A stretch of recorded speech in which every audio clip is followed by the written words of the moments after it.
Today in Austin, a fatal police shooting raises complex questions about mental health and law enforcement.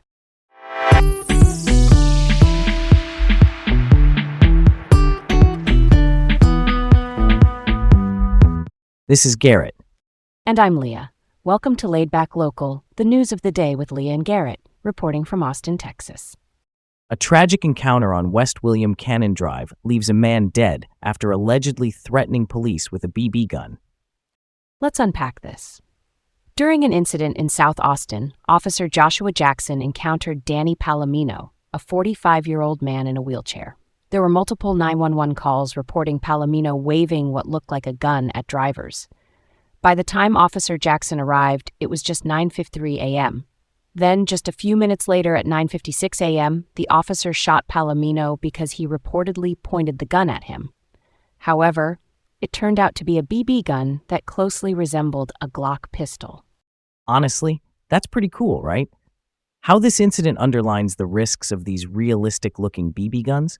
I mean, it must have been an almost impossible call for Officer Jackson in those tense moments.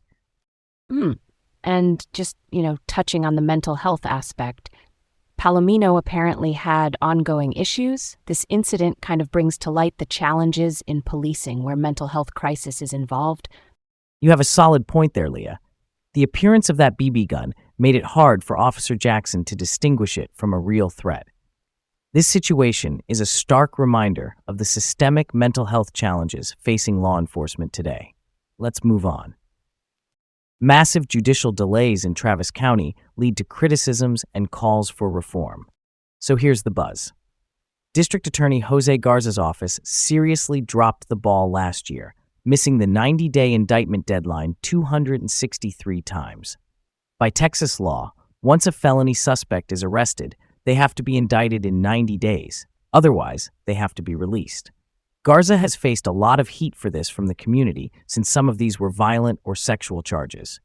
He took office in 2021, and by last year, these delays were stacking up. That's such a story worth telling. How these missed deadlines impact an actual person's life is kind of mind-boggling. Absolutely, Leah. We're definitely looking at some broader implications here. Community safety, justice efficiency. Something's got to give, right? Can you believe that's even a thing?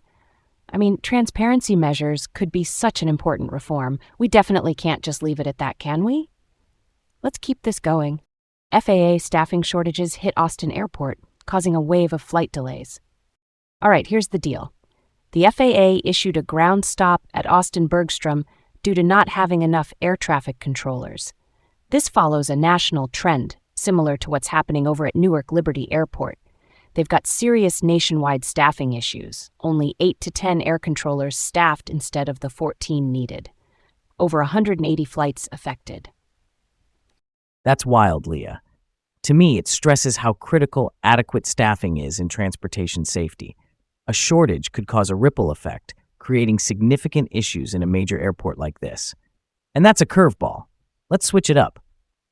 Travis County grapples with judicial inefficiencies amid criticisms toward DA's office.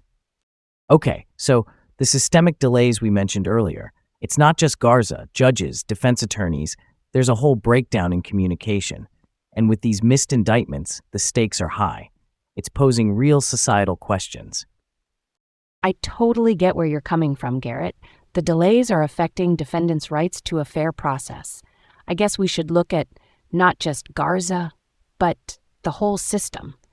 That's close to the heart of it. We can't just leave it at that, can we? Austin Bergstrom Airport faces severe operational challenges due to FAA staffing cuts. It's another big topic because frequent delays due to staffing shortages impact passenger convenience and even safety. The FAA let go of several probationary employees lately, and, I learned less staffing can pose wider implications for national travel safety. Oh, I'm down for that, Leah. Austin's airport, it's vulnerable with these national trends. You've got to wonder about potential solutions, like, can we stabilize staffing efforts efficiently? Here's where it gets really interesting. And that wraps it up here on Laid Back Local, the news of the day with Leah and Garrett, reporting from Austin, Texas. We hope you have a great day and join us again tomorrow.